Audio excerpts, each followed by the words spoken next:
I found my wife's photo album and now I'm tempted to cheat on her. My wife, Isabel, and I met because of a murder in our freshman year at college. Her dorm had been blocked by the cops because a girl we both knew had been found stabbed 42 times in her bed. The killer has taken her eyes, mouth, nose with him. The strangest thing was that not one person in that crowded dorm heard her scream. I was there for her.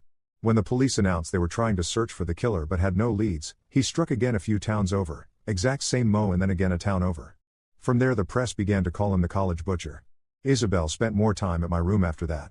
It was perfect, too perfect. And I should have been smarter, wiser. But I was young, stupid, and deeply in love. We got married a few years after college, after I had got a job as a software developer, and she had got a job working as a teacher at the local high school. We bought a house in a quiet, safe neighborhood, in a quiet, safe town, and for a while everything seemed so good. For 10 whole years, everything has been good. Until 3 weeks ago, when I decided to clear out the attic because I could swear I heard something skittering up there. When I was getting ready to leave in the morning, thinking it was mice or rats, I told Isabel in the kitchen that night while she was adding the finishing touches to the bolognese, and I was pouring us a couple of glasses of wine. "I think there's something in our attic," I said casually as I passed her the glass of wine. "I'm going to go give it a clear out and see if it's a rat or something." When she said nothing, I looked at her face. It was completely pale, and she was staring at me with something I could not place in her eyes. It wasn't fear, it was something else. "Don't go up there, I'll deal with it." I frowned. "I really think it's something small, and I've been wanting to clean up that place for a while. Let me deal with it." She stared at me then, and a sort of involuntary shudder went up my spine. "Jack, do not go up there. Promise me." I nodded slowly, confused. We respected and loved each other, and I wouldn't want to hurt her in any way. And given how stressed she was, I knew I had to listen to her, but she may as well have dangled a chocolate chip cookie in front of my face and told me not to ever touch it. So I waited until she left for work one morning and went up there. The attic was dark, but we had a light in the middle of the room. Regardless, I had my phone's torch I could rely on since ours was an older house. We had actual stairs leading up to the attic as opposed to a ladder. And when I walked to the end of the hallway and opened the door that led to the attic, I swore I heard a creak at the top of the stairs. The kind of creak only a foot can make when it lands on a faulty floorboard. The hair at the back of my neck stood up as though a cold draft had blown into the hall. I squinted into the darkness at the top of the stairs and softly asked hello. As the moments passed, rationality caught up with me. How stupid was I to think there was something up there? Annoyed at myself, I climbed, grasped my phone, and flicked the torch, and with more confidence than I truly possessed, I walked up the stairs, listening to each stair creak as I did. The attic was creepier than I remembered it. It was actually a space I'd planned to convert into a game room of sorts, but Isabel had talked me out of it, and honestly, over the years I had forgotten how big it was. It was your average attic in many ways. Dusty wooden floors, a small window at the end of the room overlooking the neighborhood, but it was spacious. Sure, it held all our old junk, but even so the boxes and the couple of pieces of old furniture took up such little space at the far end of the room. I remember thinking how nice skylights would be in the sloping ceiling. Why had Isabel, who was so organized and wanted all the rooms in the house to be used, so keen to leave this? As it was? A slight unease had started to make its way around the corners of my mind. As if on autopilot, I walked to the end of the attic where the 5 boxes which contained Isabel's things were lying. Part of me was screaming that this was a massive invasion of her privacy, but I didn't care by that point. I wanted to see what was in there that was making my wife act so strange about this particular the room. I sat cross-legged on the dusty floor and pulled the first box to me, opening it up.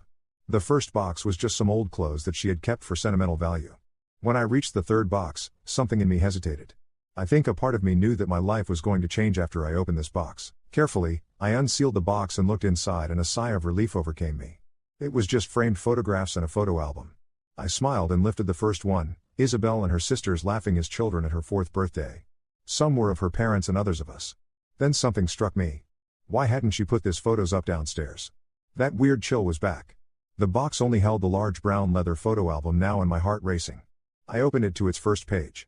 It was a large black and white photo of a small girl on a swing facing away from the camera. That in itself was creepy, but the creepiest thing about the photo was another little girl in a white dress who was standing at the edge of the woods looking at the girl on the swing. It was almost as if she was looking at me through the photo. The next page had the same little girl on the swing, playing on the jungle gym, smiling as she swung from the bars. Behind her, the strange little girl stood, watching her every move, her eyes cold, her mouth a thin line, page after page of this little girl living her life, and the strange girl standing on the edges, watching her.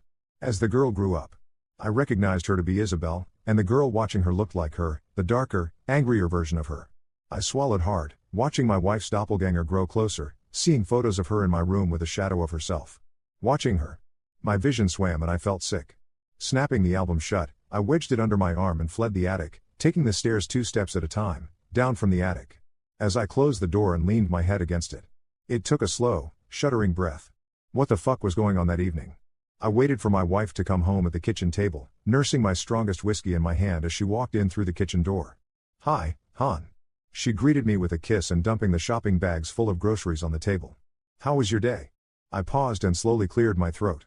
"I found it, Isabel." She was pulling the milk out and was about to turn to the fridge to stack it when I said this. She frowned, putting the milk down on the table. "What do you mean?" I quietly lifted the album off my lap and put it on the table. "This is why you didn't want me to go into the attic, right?" The words came out harsher than I intended them to. She looked at the album and her face turns pale, as though she has seen a ghost. But when she looks at me, she says, "I've never seen that before in my life," and without another word, walks out of the room and chased after her. "Isabel, who is the girl in this? Look at me when I'm talking to you." I grasped her arm and turned her towards me. She slapped me hard across my face. My wife, who wouldn't even raise her voice at our cat when he scratched her, slapped me. I watched in open-mouthed shock as she stormed up the stairs in your bedroom and slammed the door. The album was still in my hand, the weight of it an omen. And that's when I heard it again. The skittering I had been hearing from the attic, except now it sounded like it was coming from our bedroom. "What the fuck?" I muttered. That's when the scraping started. It sounded like someone was very slowly clawing at the floorboards above me. My heart began to race as I slowly looked at the darkness at the top of the stairs. Why hasn't she switched the lights on when she went up there? "Isabel." I call it, my voice hoarse with fear. At first there was nothing, but then I heard it. "Isabel." A high-pitched voice marked from the darkness. My blood ran cold. I was terrified, but the thought that my wife could be in danger was more overpowering. I ran up the stairs to our bedroom door. I found it wide open, with no trace of my wife inside. "Is Isabel?" I asked hesitantly as I looked around the empty bedroom. That's when I felt it, a cold hand grabbing my ankle from under the bed. I screamed and pulled myself out of its grasp, stumbling backwards until I fell against Isabel. She grabbed my hand and dragged me down the stairs. "I told you not to go into the attic." She sobbed as she dragged me to the front door. "Now you've let her out. You've let her into our lives." As we got outside, she rushed to the car. "Hurry up before she finds us." I jumped into the seat without saying a word. "Isabel, what the hell is going on?" She started the car and we zipped out of the driveway. I could see her knuckles were white from gripping the steering wheel so hard. She finally spoke, her eyes focused on the road. "She's always been there, always angry. You see, I'm the one who got to live." "What?" I was more confused than ever. "I'm a twin, Jack," she said to me quietly. "I'm the twin that survived while she died in the womb." I looked at her, confused. "So she's what?" "She's an evil spirit who wants a chance to live. And ever since I was born, she's been eating away at my life." That album was a way to trap her. Those photos were like talismans. I used to keep her in there, every single physical piece of evidence she exists. When we were in college and that awful thing happened, I went to a professional. She helped me trap her. And then I opened up the album and let her out. I said softly. She nodded, a resigned sigh, escaping her lips. "She wants to be me. You understand? She won't stop until she has absorbed all of me." I was quiet. That's when I saw the movement in the mirror. Turning around, I saw the thing that wanted to be my wife sitting there, grinning at me. I yelled. Isabel slammed on the brakes. We didn't even see that truck coming. We didn't have a chance. When I woke up at hospital later, a policeman was standing next to me, looking grim. I clearly tried to get up, but my whole body felt like a bruise and I fell back onto the bed, breathing hard. "Isabel," I whispered. Every part of my body hurt. "Where was my wife, Mr. Taylor?" The policeman said. "I am sorry to inform you that your wife was killed in the accident." The news hit me like a punch in the face. "No." I strangled back. "A saw." "No, no, no, no. Sir, I am sorry for your loss, but you are going to need to answer some questions for us." The police officer pulled up a file and looked at me carefully. I nodded through the tears running down my face. "We would like to know why your DNA has showed up in a string of murder cases. Are you familiar with the case of the college butcher?"